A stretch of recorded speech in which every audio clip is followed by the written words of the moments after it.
What's up, guys? How you guys doing today? I hope everyone is doing fantastic. As you can see, I'm doing wonderful today. Happy Friday. I hope you guys had a great week because, boy, there was a great week of football.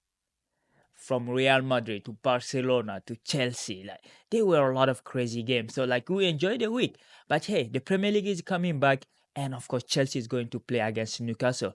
So today we're gonna just do some update on Chelsea Football Club because our next game will be against Newcastle in the Premier League, and we're gonna dissect meticulously, try to analyze Enzo Maresca and Saraya interview because that was one of the best press conference I have watched on the Chelsea Football Club website.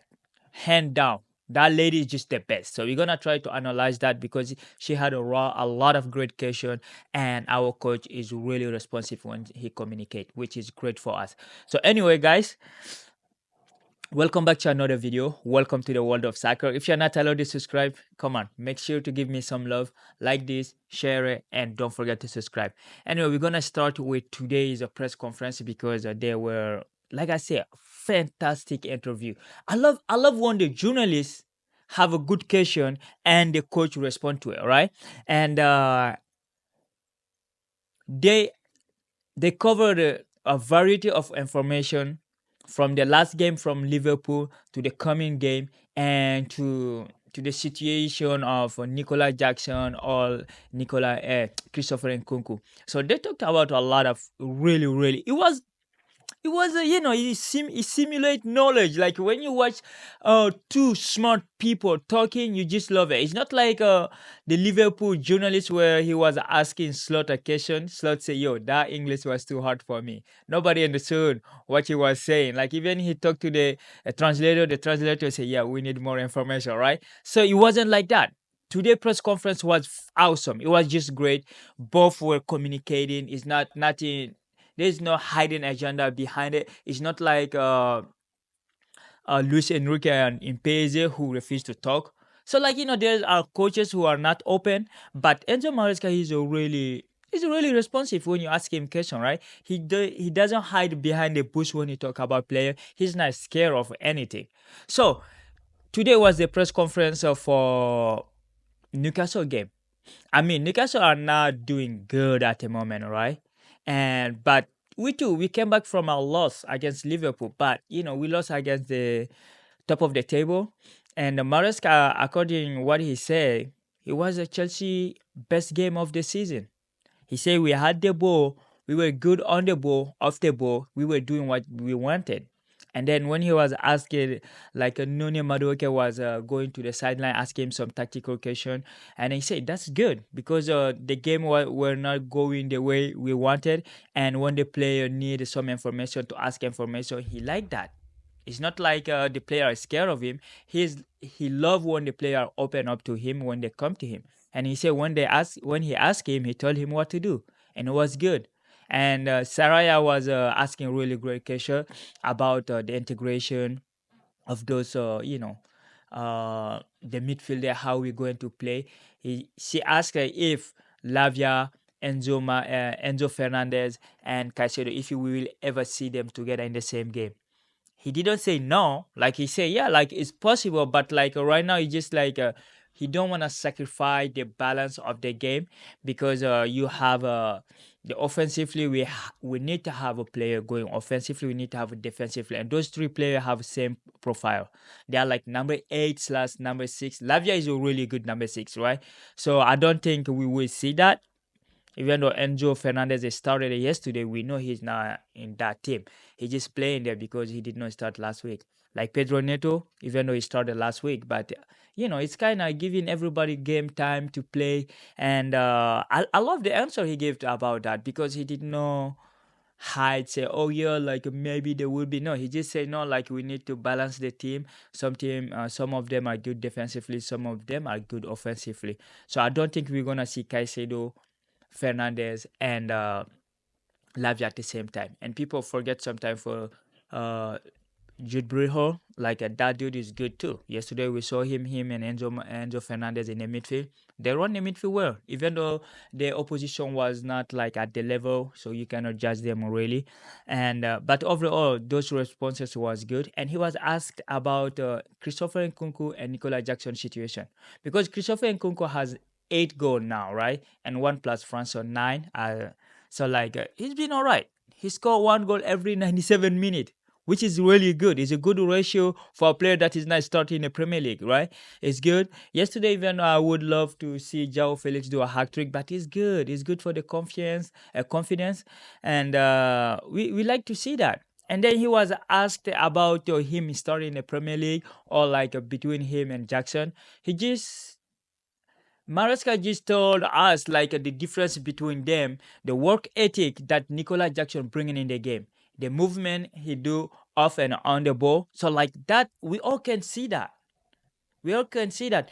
I mean, Nkunku is a great player, but he's not that type of player, right? So he was asked why he played in the left side of the pitch when he came on against Liverpool. He said, no, we needed a more attacking player. And yeah, everyone has an attacker. You have a Neto, you have Cole Palmer, and you had uh, Nkunku and Jackson. So it was just it doesn't matter who play well. They're all attacker, right? We wanted to equalize. So it was just is a moment of the game, and we were just pushing for equalizer, which is irrational when you ask that, right? And even he was asked about the game time for Malo Gusto. I mean, the press conference was just great. It was great. The communication is there, the ambition, like the way he talked to the fan, to the player, the integration, the way he say even when they do the video conference, when they come after the practice, after the game, and he like how the player are improving, how they're learning about the game, and he's proud of that. Because the player are asking question, and sometimes he doesn't even have to tell them because they already know, which is good, right? You don't want to have a dressing room where the player and the coach are not in the same page. And so far, this is good. These players are really young, and the coach is young, and I think we're gonna do great, right? Because coming to the Newcastle game, like I said, we'll be playing Newcastle tomorrow. No, Sunday. We'll be playing them Sunday. Sunday we'll be playing Newcastle. I mean, Newcastle is now they are in the ninth position, and in their last 5 games, they won only one. 2 tie, 2 defeat. The last one they lost was against Brighton, and we cooked Brighton. Everyone saw how we cooked them, right? And I think it's not like they're missing a lot of players. I mean, Tonali is back. They have all the Gordon and stuff. So they have their player, right? But I think at the moment the form is not in their side, and we'll see what's gonna happen because it's at the bridge. We're not scared of anybody. We're gonna beat them for sure. I'm giving my grandma head there. We're gonna win this game, right?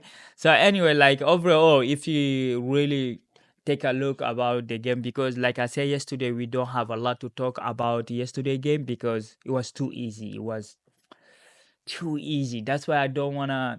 We all love Misha, right? Modric. We all love him when he perform well. Chelsea fans are excited because there is a parallel between him and Vini. I know it's too much, but when Vinicius Junior started, he was like running Martian. He missed everything, and Modric is the same thing. Modric run a lot and he miss a lot, but now he start to get back in his element, and we see that. Even the sector donor coach was talking 2 days ago. Say, oh yeah, Chelsea don't know how to use him because he's a Ferrari in a, we bought a Ferrari, we don't know how to drive it. But I think Modric really got his chances. With every coach that came to Chelsea, everyone gave him the chances. So we're gonna see what's gonna happen, and let's just hope. If they are all good, it's good for the team. We have a 25 player that any of them can claim to be a starting player. That's good. That's a good competition. They will push each other to be at the highest level. So that's a really. I love to see my club right now because it's not like we go into a game be scared, right? At the moment, it's just good to be a Chelsea fan.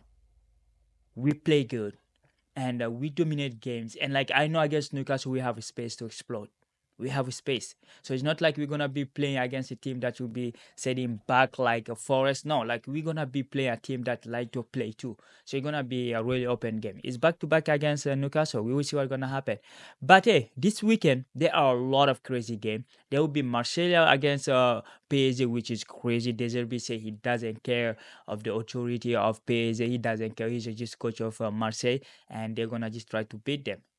So we will see, we will see. And you have a Juve against Inter, I think. Juve Inter, and you have Arsenal against Liverpool. That will be fun. And tomorrow on Saturday we have the Clasico, FC Barcelona against Real Madrid. Two great team, and we'll see. Like the strength of other team is the strength of the other team because like Barcelona press really high. We saw the crazy game against Bayern, but they are two similar teams, so you won't get a lot from that. If Bayern won 4-1, we would have be talking same way.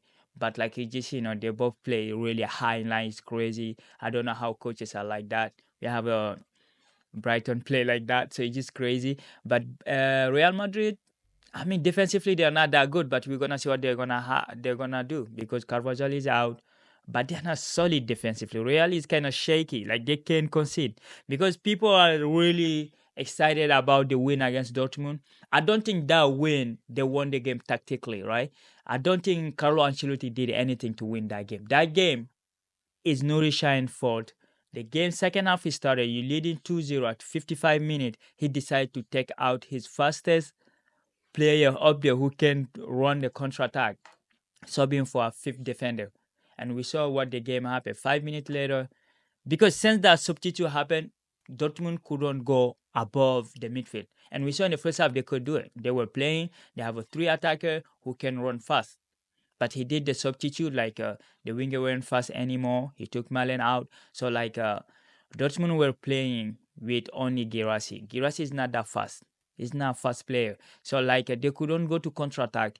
They don't have a winger. And so like Real Madrid just was on them. You have individual player like Vini, Mbappe, Bellingham. Because people are not talking about Bellingham because he's not scoring. That goal from Vini, it was a Bellingham like a tackle. He tackled the ball, giving to Bellingham, to Vini. Vini going to equalize. But we are now redoing the brief. But like I'm just saying, if Barcelona go up 2-0 against Real Madrid, I don't think there will be a comeback from that. But it's at the Bernabeu. They come back against City. They come back against Chelsea. They come back against PSG, even though it wasn't 2-0 game. But hey, they come back. They always come back. So it's not a luck either. It's not because if it happened only once, you would say, oh, they are lucky. But they have been doing this for years now. So like it's something they can do. With that crazy high line from Barcelona, I think it's gonna be a really open game. We will be there to watch it. So anyway, guys, this is what I have for you today. And comment below if you like my analysis. If like if you have any topic in mind you want us to talk about, share that with me. And the commentary below. So anyway, guys, you guys take care. Yeah, happy Friday. Stay safe.